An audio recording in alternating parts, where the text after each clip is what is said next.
Aspirin, a pain reliever pill we're all too familiar with. It's found in the medicine box of almost every household. We reach for it whenever we aren't feeling too great. Headaches, fevers, body aches, you name it. This little drug has been doing wonders since as early as the 1900s when Felix Hoffmann discovered it in his lab. And if you're wondering how it's made, today's video will take you through the process of its making on a large scale. You might recognize the word salicylic acid from beauty products these days, but this ingredient has a much longer history. It's actually a natural substance found in plants like willow bark and meadowsweet. Civilizations all over the world, from the Chinese to the Romans and even Native Americans, discovered its helpful properties centuries ago. Today, we use a synthetic version of salicylic acid to make aspirin, but its roots are firmly planted in the natural world. Making aspirin requires a helper for salicylic acid, a special combo of carbon and oxygen atoms called acetyl. And remember those science experiments in school where a mysterious ingredient made everything happen faster? That's a catalyst. In aspirin production, the catalyst is usually sulfuric or phosphoric acid. It helps speed up the chemical reaction, turning our separate ingredients into the powerful pain reliever we know. Now that we've assembled our ingredients, let's head to the factory and see how this transformation takes place. This begins the chemical process. Acetyl groups can attach to other molecules, changing their properties and functions. In this case, they attach to salicylic acid. This transforms it into acetyl salicylic acid, the active ingredient in aspirin. It may seem small, but the acetyl group packs a punch. It shapes molecules and their roles in many chemical processes. The catalyst also joins the mix. It creates the perfect environment for the reaction to take place, acting like a conductor, directing the action. Like two old friends, the acetyl group and salicylic acid bond. They form a new compound, acetyl salicylic acid, or aspirin. But it doesn't end here. Alright, so we've mixed our amazing ingredients and watched the chemical reaction create something awesome. But the aspirin isn't quite ready for use yet. It's still a bit rough around the edges, with some unwanted impurities clinging on. We need to separate the good stuff from the not so good stuff, a process called crystallization. We use a special solvent, like water or ethanol, to dissolve everything. Then we crank up the heat a little, helping all that gunk separate from the good stuff. As the solution cools down, magic happens. Pure aspirin crystals start to form, leaving the impurities behind in the solution. This purification process is crucial. It ensures that the final aspirin we get is pure, safe, and effective for relieving those aches and pains. Okay, so our aspirin has crystallized beautifully, but it's still mixed in with the leftover ethanol solution. We need to separate these two. This is where some filtration equipment comes in. We have two main options, rotary vacuum filters or pressure filters. These machines are built to handle big volumes of liquid and solid materials, perfect for our aspirin adventure. The design can vary a bit. Some filters have a giant spinning drum, while others use a series of filter plates. No matter the design, the goal is the same. Separate the aspirin crystals from the leftover liquid. First, our aspirin soup of crystals and ethanol gets transferred to a big tank with a built-in stirrer. This keeps all the crystals nice and evenly suspended in the liquid. Then the whole mixture gets pumped into the filter. Inside, the liquid gets separated from the solids. Just like that, pure aspirin crystals are left behind on the filter, while the leftover ethanol is collected separately. We're getting closer and closer to that final perfect aspirin. We've filtered out the big chunks of leftover ethanol, but there might still be some tiny impurities clinging to the aspirin crystals. Here we give our aspirin a final rinse with a solvent or water just to be absolutely sure everything unwanted is gone. This extra cleaning step makes the aspirin crystals even purer. There are two main ways to do this final wash. We can use a spray washer, which basically gives the aspirin crystals a shower, or we can use an immersion tank, like dunking the crystals for a full body soak. No matter the method, the key is to make sure the cleaning solution reaches every nook and cranny of the crystals. They might even get a double wash just for good measure. By the end of this step, we're left with sparkling clean aspirin crystals. Ready for the next step, drying. Now the contaminated solvent or water is drained carefully. The aspirin can be left to air dry or be rotated inside a rotary dryer. Whichever way is used, the target is to remove excess moisture to get perfectly dried crystals. Now that our aspirin is all washed and dried up, it's ready to be refined further. It's time to toss it into a milling machine to make sure all the particles are the same in size. In some cases, especially for tablets, the dried aspirin may be milled to get an even size. We have now reached the point where we give the pills their shape or make capsules with this powder. The dried aspirin powder or granules are pressed using tablet presses, turning powder to pill. Using the tablet press is like using a giant stamp. They're pressing the aspirin powder into those familiar tablet shapes.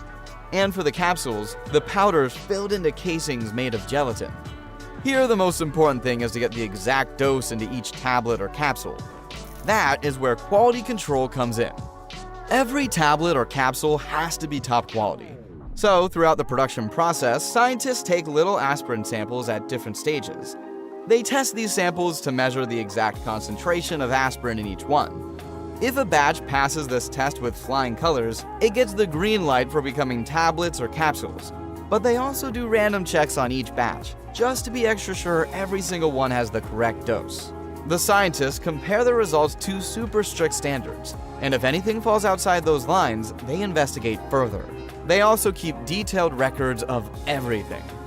In the end, all this hard work ensures that every single aspirin dose is potent, pure, and exact.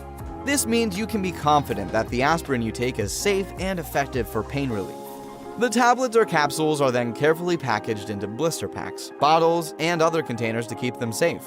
But this step is more than just putting pills in a box. Each package gets a label with details like the drug name, dosage, and expiration date. Unique batch numbers are also printed to track the product. Inserts with instructions on how to take the medicine and warnings about side effects are added too. People now have all the information they need to use the medicine safely. These are then packaged into boxes and are ready for shipping. Well, that's all from us. It's amazing to see how a compound first used in ancient remedies has evolved into one of the most widely used medications in the world. For more informative videos, don't forget to like, share, and subscribe to our channel. Thanks for watching. Vaccines are the hallmarks of modern medicine and are one of the reasons why the average life expectancy has gone up from 30 to 70 years in the past few centuries, a dramatic increase. It's also one of the reasons why deadly diseases like smallpox have been completely eradicated. In fact, one of the first vaccines was developed by Edward Jenner in an attempt to protect against smallpox. But how do vaccines even work, and how are they made? Vaccines prevent infectious diseases by stimulating the immune system to recognize and fight off pathogens, such as bacteria or viruses. They're composed of weakened or inactivated forms of the pathogen, its toxins, or specific components that trigger an immune response without causing illness. The journey of vaccine development typically begins with basic research aimed at identifying potential vaccine candidates. These candidates could include various types of antigens, such as proteins, sugars, or nucleic acids derived from the target pathogen. Scientists identify and study these candidate antigens to determine their ability to induce an immune response and provide protection against the disease caused by the pathogen. Once promising vaccine candidates are identified, preclinical studies are conducted to assess their safety and efficacy in laboratory settings and animal models. Researchers evaluate factors such as antigen stability, immunogenicity, and potential side effects. Preclinical data help prioritize vaccine candidates for further development and provide insights into dosage regimens and formulation strategies. Clinical trials are then conducted in multiple phases to evaluate the efficacy of vaccines in humans. These trials adhere to rigorous regulatory standards and ethical guidelines to ensure participant safety and data integrity. In the first phase, the vaccine is given to a small number of volunteers to assess its safety, confirm it generates an immune response, and determine the right dosage. Generally, in this phase, vaccines are tested in young, healthy adult volunteers. After the first phase is complete, the vaccine is then given to several hundred volunteers to further assess its safety and ability to generate an immune response. Participants in this phase have the same characteristics, such as age or sex, as the people for whom the vaccine is intended. There are usually multiple trials in this phase to evaluate various age groups and different formulations of the vaccine. A group that did not get the vaccine is usually included in this phase as a comparator group to determine whether the changes in the vaccinated group are attributed to the vaccine or have happened by chance. Large-scale trials are conducted after the second phase, involving thousands to tens of thousands of participants to assess efficacy, safety, and long-term effects in diverse populations. Regulatory agencies such as the Food and Drug Administration, or the FDA, in the United States, and the European Medicines Agency, or the EMA, in Europe, review clinical trial data and manufacturing processes to assess the safety, efficacy, and quality of vaccines. Regulatory approval is granted based on a comprehensive evaluation of scientific evidence and compliance with regulatory standards. After regulatory approval, vaccine manufacturing can finally begin. The manufacturing process varies depending on the type of vaccine and the specific production platform used. The first step in manufacturing involves producing the antigenic components of the vaccine. The process begins with the selection of a specific strain or antigen of the pathogen against which the vaccine is being developed. This seed material is carefully maintained under controlled conditions to ensure its stability and purity. The seed material is propagated in a suitable growth medium, which may include cell cultures, eggs, or other substrates, depending on the nature of the vaccine. The pathogen undergoes controlled growth and replication to produce a sufficient quantity of antigenic material. Once an adequate amount of antigenic material is produced, it is harvested and purified to remove cellular debris, host proteins, and other impurities. Various techniques such as filtration, centrifugation, and chromatography are employed for purification. But the vaccine doesn't just contain the antigen. It also includes preservatives, stabilizers, surfactants, residuals, and diluents. Preservatives prevent the vaccine from being contaminated once the vial has been opened, if it will be used for vaccinating more than one person. Some vaccines don't have preservatives because they are stored in one-dose vials and are discarded after the single dose is administered. The most commonly used preservative is 2-phenoxyethanol. It has been used for many years in a number of vaccines, is used in a range of baby care products, and is safe for use in vaccines as it has little toxicity in humans. Stabilizers prevent chemical reactions from occurring within the vaccine and keep the vaccine components from sticking to the vaccine vial. Stabilizers can be sugars, lactose or sucrose, amino acids, glycerin, gelatin, and proteins, recombinant human albumin derived from yeast. Surfactants keep all the ingredients in the vaccine blended together. They prevent settling and clumping of elements that are in the liquid form of the vaccine. They are also used in foods like ice cream. Residuals are tiny amounts of various substances used during manufacturing or production of vaccines that are not active ingredients in the completed vaccine. Substances will vary depending on the manufacturing process used and may include egg proteins, yeast, or antibiotics. Residual traces of these substances which may be present in a vaccine are in such small quantities that they need to be measured as parts per million or parts per billion. A diluent is a liquid used to dilute a vaccine to the correct concentration immediately prior to use. The most commonly used diluent is sterile water. Some vaccines also contain adjuvants. An adjuvant improves the immune response to the vaccine, sometimes by keeping the vaccine at the injection site for a little longer or by stimulating local immune cells.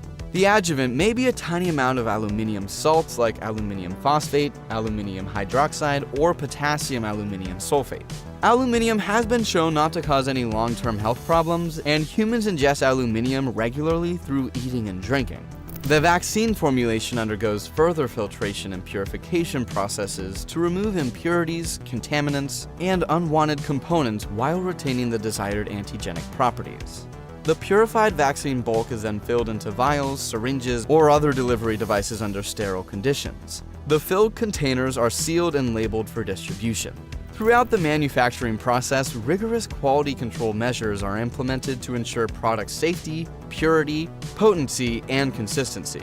Analytical testing, in-process monitoring, and batch release testing are conducted to verify compliance with regulatory standards. To protect both the purity of the vaccine and the safety of the workers who make and package the vaccine, conditions of laboratory cleanliness are observed throughout the procedure. All transfers of virus and media are conducted under sterile conditions, and all instruments used are sterilized in an autoclave, a machine that kills organisms by heat and which may be as small as a jewel box or as large as an elevator, before and after use. Workers performing the procedures wear protective clothing which includes disposable Tyvek gowns, gloves, booties, hairnets, and face masks. The manufacturing rooms themselves are specially air-conditioned so that there is a minimal number of particles in the air. Once vaccines are manufactured and quality control checks are completed, they are packaged into primary and secondary packaging materials suitable for storage, transportation, and administration. Cold chain management is crucial to maintain vaccine potency during storage and distribution. Vaccines are shipped to distribution centers, healthcare facilities, and vaccination sites following established protocols to ensure timely delivery and optimal storage conditions. Vaccination campaigns are organized by public health authorities and healthcare providers to administer vaccines to target populations. Strategies may include routine immunization schedules, mass vaccination events, outreach programs, and targeted interventions based on disease epidemiology and risk factors. Post-marketing surveillance systems are established to monitor vaccine safety, effectiveness, and adverse events following immunization, AEFI. Healthcare providers, vaccine manufacturers, and regulatory agencies collaborate to collect and analyze data on vaccine coverage, adverse reactions, and vaccine-preventable disease outbreaks. If you like this video and want to see more, check out this one.